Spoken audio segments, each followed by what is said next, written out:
परिणाम है वो हमें पिछले कई सालों से हर साल देखने को मिल रहा है कि लड़कियों का जो प्रदर्शन, चाहे वो कक्षा 10वीं की परीक्षा हो, चाहे वो 12वीं की परीक्षा हो, दोनों परीक्षाओं में लड़कियों का प्रदर्शन लड़कों के मुकाबले बेहतर रहा है। ये इस साल ही नहीं, पिछले कई सालों से हमें देखने को मिल रहा है। और इस बार भी ऐसा ही रिजल्ट आया है कि लड़कों का जहां पास प्रतिशत इस बार 85.7% रहा है, वही लड़कियों का जो पास प्रतिशत है वो 91.64%, यानी लड़कों के मुकाबले लड़कियों का पास प्रतिशत 5.94 यानी करीब 6% अधिक है। पिछले साल की बात करें तो पिछले साल भी लड़कियों का पास प्रतिशत जो था वो 91.5% था और लड़कों का 85% था। उस साल पिछले साल भी 6% अधिक था लड़कियों का पास प्रतिशत। तो हर साल ये देखने को मिल रहा है कि लड़कियों का प्रदर्शन बेहतर रहा। और इस बार अगर कुल पास प्रतिशत की बात करें तो कुल जो 92,000 परीक्षा 88.39% छात्र 12वीं की परीक्षा में उत्तीर्ण हुए हैं। पिछले साल के मुकाबले थोड़ा अधिक है। पिछले साल करीब 87.9% बच्चे, थोड़े अधिक बच्चे पास हुए हैं। और जहां तक अगर अलग अलग जो सीबीएसई के अलग अलग जो जोन है, 17 जोन है, उनमें से अगर जोन वाइज बात करें, क्षेत्रवार बात करें तो विजयवाड़ा जो रीजन है सीबीएसई का, वहां के सबसे अधिक 99.60% बच्चे इस बार 12वीं की परीक्षा में पास हुए हैं, जो कि हर साल वैसे हम देखते थे पिछले कई साल से त्रिवेंद्रम का दबदबा रहता था, त्रिवेंद्रम जोन के सबसे अधिक बच्चे पास होते थे। इस बार त्रिवेंद्रम को पीछे छोड़कर विजयवाड़ा रीजन के सबसे अधिक 99.6% बच्चे पास हुए हैं। त्रिवेंद्रम के 99.32% बच्चे पास हुए हैं।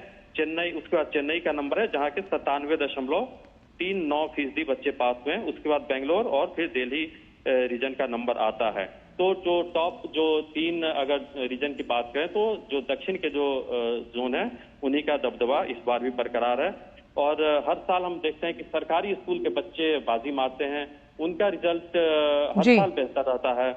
और इस बार भी हम अगर बात करें तो जवाहर नवोदय विद्यालय जो कि केंद्र सरकार के तहत संचालित किए जाते हैं, जवाहर नवोदय विद्यालय, उनके 99.29% बच्चे पास हुए हैं। तो ये काफी बड़ी उपलब्धि है जवाहर नवोदय विद्यालयों की, जो कि ग्रामीण क्षेत्र के बच्चों को कैटर करता है और वहाँ के बच्चे काफी प्रतिभाशाली होते हैं। और इस बार भी हम यही देख रहे हैं कि निजी स्कूलों के मुकाबले जवाहर नवोदय विद्यालय और केंद्रीय विद्यालय, जो कि ये केंद्रीय विद्यालय भी केंद्र सरकार के अधीन ही संचालित होते हैं, तो इन दोनों जवाहर नवोदय विद्यालय और केंद्रीय विद्यालयों के बच्चों का पास प्रतिशत सबसे अधिक रहा है। जवाहर नवोदय विद्यालय का जैसे मैंने बताया कि 99.29% बच्चे पास हुए हैं और जो केंद्रीय विद्यालय के 99.05% बच्चे पास हुए हैं। वहीं जो इंडिपेंडेंट स्कूल हैं वहां के केवल 87.94% बच्चे पास हुए हैं। तो निश्चित तौर पर जो केंद्र सरकार के द्वारा जो संचालित स्कूल हैं उनका प्रदर्शन हर साल की तरह इस बार भी काफी शानदार प्रदर्शन रहा है। तो बच्चों को कई दिनों से इंतजार था कि 12वीं की परीक्षा के नतीजे जल्द से जल्द घोषित हो जाए, क्योंकि जो अब उनको कॉलेजों में दाखिला लेना है, आगे चलकर सीयूईटी की परीक्षा भी आज से शुरू हो रही है और जेईई के नतीजे भी आ चुके हैं। उन बच्चों को भी आगे चलकर इंजीनियरिंग के कॉलेजों में दाखिला लेना है, नीट की परीक्षा भी हो चुकी है। तो सबको बेसब्री से इंतजार था कि कब 12वीं की परीक्षा के नतीजे आए ताकि कॉलेजों में वो दाखिला ले सके उच्च शिक्षा के लिए।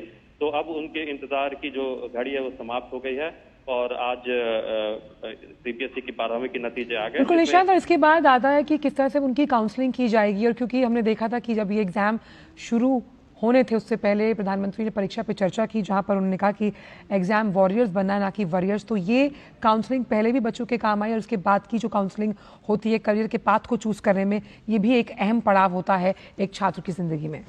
जी देखिए, सीबीएसई की काउंसलिंग हर साल होती है। बोर्ड परीक्षाओं से पहले ही काउंसलिंग शुरू हो जाती है और उसके परीक्षाओं के बाद भी काउंसलिंग होती है और परिणाम के आने के बाद भी काउंसलिंग होती है। और निश्चित तौर पर ऐसा करके जो बच्चों के अंदर जो तनाव होता है परीक्षाओं को लेकर, रिजल्ट को लेकर जो तनाव होता है, उसको कम करने में मदद मिलती है। ये सीबीएसई की प्रैक्टिस, रेगुलर प्रैक्टिस है जो कि हर साल ये की जाती है। और आपको मालूम ही है, जैसा कि आपने बताया कि प्रधानमंत्री भी हर साल परीक्षा पे चर्चा करते हैं, बच्चों को ये टिप्स देते हैं कि कैसे परीक्षा के तनाव से बेहतर तरीके से निपटा जाए, एग्जाम को एक फेस्टिवल की तरह लिया जाए, एग्जाम का स्ट्रेस नहीं लिया जाए, तनाव नहीं लिया जाए, और कैसे एग्जाम वॉरियर बना जाए, एग्जाम वॉरियर ना बना जाए, जैसा कि आपने बताया, बहुत अच्छा शब्द यूज किया।